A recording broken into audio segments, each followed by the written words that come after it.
verse 18. No?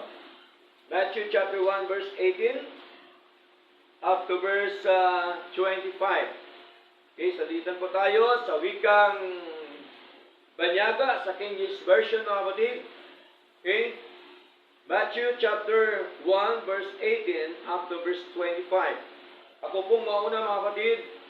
Now the birth of Jesus Christ was on this wise, when as his mother Mary was espoused to Joseph, before they came together, she was found with child of the Holy Ghost.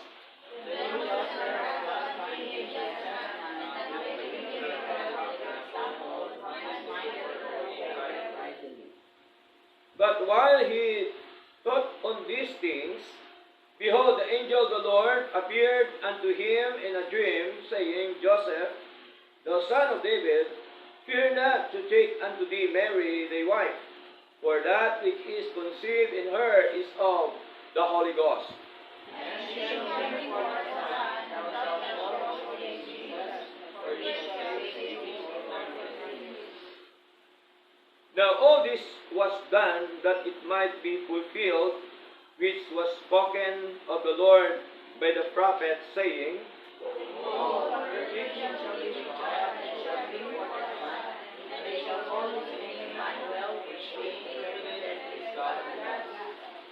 Verse 24, Then Joseph, being raised from sleep, did as the angel of the Lord had bidden him, and took unto him his wife. Sabay-sabay po tayo sa verse 25. And knew her not till she had brought forth his firstborn son, and he called his name Jesus. Purihin po ang Panginoon sa pagkabasa ng kanyang buhay at banal na salita. Tayong lahat po ay